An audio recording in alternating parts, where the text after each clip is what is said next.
Capítulo 2. En el que el joven conoce a un anciano jardinero. Aquella misma tarde, el joven marchó a toda prisa a F. Le resultaría muy difícil conseguir llegar a conocer al millonario instantáneo. Estaría dispuesto a recibir a un visitante inesperado y a revelarle su método secreto para hacerse rico. A punto estaba de llegar a la casa del millonario, cuando el joven fue incapaz de seguir resistiéndose a la curiosidad y, a pesar de las palabras de advertencia de su tío, abrió la carta que su pariente tan bondadosamente había escrito para él. Boquiabierto, se preguntó si no habría alguna equivocación o si su tío había querido gastarle una broma. La carta no era más que una hoja de papel en blanco. Disgustado, estuvo a punto de desprenderse de ella, pero ahora se encontraba a la vista de la casa del millonario y vio que había un guardia de seguridad, que probablemente le vería si arrojaba el papel. De acuerdo con su cargo, el guardia tenía una expresión impenetrable, sin el menor atisbo de una sonrisa. De hecho, parecía tan impenetrable como la cerrada fortaleza que debía proteger. ¿Qué puedo hacer por usted?, le preguntó el guardia, con voz tajante. Quisiera conocer al millonario instantáneo. ¿Tiene usted una cita? No, pero... Bueno, entonces, ¿tiene usted una carta de presentación?, le preguntó el guardia. Desde luego que tenía una, pero no había nada escrito en ella. No le costó mucho al joven pensar en una estrategia que podía sacarle de esta situación. Sacó a medias la carta del bolsillo y, rápidamente, la volvió a ocultar. Sin embargo, el guardia no se dio por satisfecho. ¿Podría ver la carta, por favor? El joven estaba ahora en un aprieto. Pensó, si le doy la carta pensará que estoy tratando de engañarle. Pero, si no lo hago, tampoco me permitirá pasar. Se enfrentaba a lo que parecía un dilema imposible de resolver. Entonces, recordó las palabras de su tío que, en su momento, no había entendido. Si abres la carta, entonces tendrás que simular que no la has abierto. ¿No era esta la única cosa que le quedaba por hacer? Le entregó la carta al guardia que, por decir algo, digamos que la leyó. Su rostro permaneció totalmente inexpresivo. Muy bien, dijo, devolviéndole la carta al joven. Ya puede usted pasar. El guardia le condujo entonces hasta la puerta de entrada de la lujosa casa de estilo Tudor donde vivía el millonario. Un mayordomo, impecablemente vestido, le abrió la puerta. ¿Qué desea el señor?, preguntó. Quiero ver al millonario instantáneo. Está ocupado y no puede recibirle en este preciso momento. Tenga la bondad de esperarle en el jardín. El mayordomo acompañó entonces al joven hasta la entrada de un jardín que tenía el aspecto más propio de un parque. En el medio había un estanque. El joven paseó por unos momentos, admirando los hermosos árboles. Mientras lo hacía, vio a un jardinero que aparentaba tener unos 70 años. Estaba inclinado sobre un rosal que estaba podando, y un sombrero de paja de amplias alas ocultaba sus ojos. Cuando el joven se acercó, el jardinero interrumpió su trabajo para darle la bienvenida. Le sonrió. Sus ojos azules eran brillantes y alegres y de una edad tan indefinida como el cielo.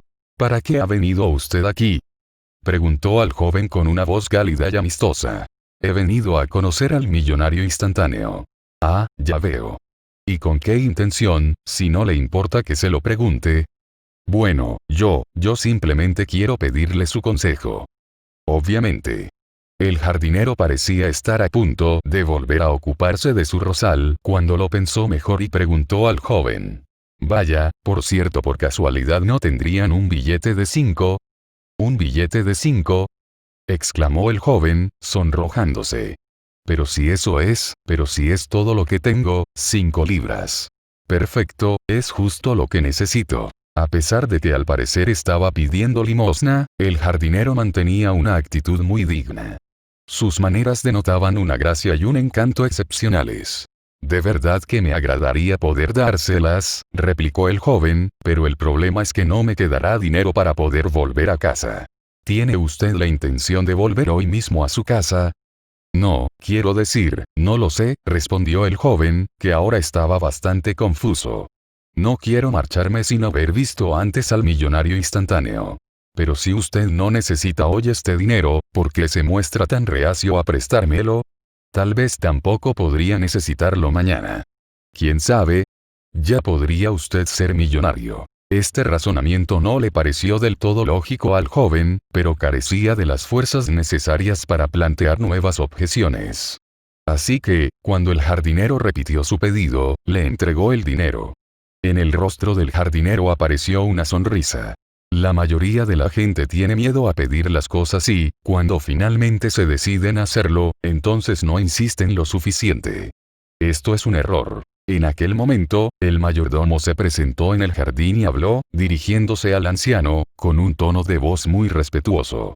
Señor, ¿podría usted darme por favor 5 libras? El cocinero se marcha hoy e insiste en que se le pague el dinero que le debemos. Me faltan 5 libras. El jardinero sonrió. Metió la mano en uno de sus bolsillos y sacó un grueso fajo de billetes. Debía de tener miles de libras, con todos esos billetes de 20 y 50 que el joven alcanzó a ver. El jardinero cogió el billete de 5 libras que el joven había aceptado prestarle a regañadientes y se lo entregó al mayordomo, que le dio las gracias, hizo una reverencia un tanto obsequiosa y rápidamente desapareció en el interior de la casa. El joven estaba indignado. ¿Cómo era posible que el jardinero tuviera la cara dura de apropiarse de las últimas 5 libras que le quedaban en el mundo cuando él tenía los bolsillos rebosantes de billetes? ¿Por qué me ha pedido usted las 5 libras? Murmuró el joven, haciendo lo imposible para ocultar la furia que sentía. Usted no las necesitaba.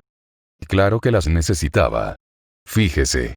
No tengo ni un solo billete de 5 libras, explicó, mientras le enseñaba el grueso fajo de billetes. No pensaría usted que le iba a dar un billete de 50 libras, ¿verdad? ¿Por qué demonios lleva usted tanto dinero encima? Es mi dinero de bolsillo, replicó el jardinero. Siempre llevo 10.000 libras conmigo para algún caso de emergencia. ¿10.000 libras? Tartamudeó el joven, sorprendidísimo. De pronto, todo se le hizo muy claro. El mayordomo tan cortés, la increíble cantidad de dinero de bolsillo. Usted es el millonario instantáneo, ¿verdad? Por el momento, contestó el jardinero. Me alegra de que haya venido. Pero dígame, ¿quién le envía? Mi tío, Mr. McCluskey. Ah, sí.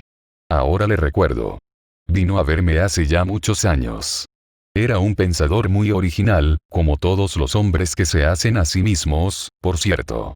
Pero dígame, ¿cómo es que usted todavía no es rico? ¿Se ha planteado alguna vez con seriedad esta pregunta? ¿De verdad que no? Entonces, tal vez es la primera cosa que debería hacer. Si usted quiere, puede pensar en voz alta delante mío. Yo intentaré seguir el hilo de sus razonamientos. El joven hizo unos débiles intentos pero, finalmente, renunció al esfuerzo. Ya veo, dijo el millonario. No está usted acostumbrado a pensar en voz alta. ¿Sabe usted que hay muchísimos jóvenes de su misma edad que ya son ricos? Algunos de ellos incluso ya son millonarios. Otros están a punto de conseguir su primer millón. ¿Y sabía usted que Aristóteles Onassis tenía 26 años de edad y disponía de 350.000 libras en el banco, cuando dejó América del Sur y vino a Inglaterra, donde soñaba con montar su imperio naviero? ¿Solo 26? Preguntó el joven. Así es. Y cuando comenzó únicamente disponía de 250 libras. No tenía un título universitario ni oficio alguno y, desde luego, tampoco tenía contactos, pero ya es hora de ir a comer, comentó el anciano. ¿Le agradaba acompañarme? Con mucho gusto. Gracias. El joven siguió al millonario instantáneo que, a pesar de su edad, todavía caminaba con ritmo airoso. Entraron en la casa y fueron hasta el comedor donde la mesa ya estaba preparada para 2. Por favor, siéntese, le invitó el millonario instantáneo. Le señaló la cabecera de la mesa, el lugar generalmente reservado al anfitrión. Él, por su parte, se sentó a la derecha de su joven invitado, directamente enfrente de un hermoso reloj de arena que tenía grabada la siguiente inscripción: El tiempo es oro. El mayordomo se presentó con una botella de vino y llenó las copas. Bebamos por su primer millón, dijo el millonario, levantando su copa. Él bebió un sorbo, el único que tomó durante toda la velada. También comió con mucha frugalidad. Tan solo unos pocos bocados de un delicioso filete de salmón. ¿Le agrada lo que hace para ganarse la vida? Le preguntó el millonario al joven. Supongo que sí. Asegúrese de estar convencido de ello. Todos los millonarios que he conocido, y he conocido a unos cuantos en el transcurso de los años, amaban sus ocupaciones. Para ellos, trabajar se había convertido casi en una actividad de recreo, tan agradable como un pasatiempo. Es por lo que la mayoría de los ricos muy pocas veces se toman vacaciones. Porque tienen que privarse de algo que les gusta tanto. Hacerlo no sería más que mortificarse. Y esta también es la razón por la cual ellos continúan trabajando aún después de hacerse varias veces millonarios. Por cierto, que si bien disfrutar con el trabajo que se hace es absolutamente imprescindible, no es suficiente. Para hacerse rico, tiene que conocer el secreto. Dígame, ¿al menos cree que este secreto existe? Sí, lo creo. Bien, este es el primer paso. La mayoría de la gente no lo cree. Además, ni siquiera creen que pueden hacerse ricos. Y tienen razón. Nadie que piense que no puede hacerse rico, llegará a conseguirlo. Tiene que comenzar por creer que puede hacerlo, y después anhelarlo apasionadamente.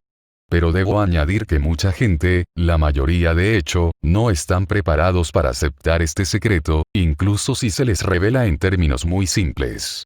En realidad, su mayor limitación es su propia falta de imaginación. Esta es, en el fondo, la razón por la cual el verdadero secreto de la riqueza es el secreto mejor guardado del mundo. Es un poco como la carta robada en el cuento de Edgar Allan Poe, prosiguió el millonario instantáneo. ¿Lo recuerda usted? Es aquel sobre una carta que la policía buscaba en la casa de alguien y que no podían encontrar porque, en vez de estar oculta en algún lugar, estaba colocada en un sitio que nadie podía imaginar, a plena vista. Este relato es una excelente ilustración de uno de los principios de Emerson. Lo que impidió a la policía encontrar la carta fue su falta de imaginación, o, si lo prefiere, sus ideas preconcebidas. No esperaban encontrarla allí, así que nunca le pudieron poner las manos encima. El joven escuchaba atentamente al millonario. Nadie le había hablado jamás antes de esta manera y sentía una profunda curiosidad. Ardía por descubrir cuál era el secreto. De cualquier manera, una cosa era bien cierta. Incluso si el millonario no conocía el secreto, había sido un genio a la hora de montar la escena. Más que nada, sabía cómo explicar las cosas de una forma sencilla y clara, a menos que todo no fuera más que un acto de ilusionismo magníficamente realizado.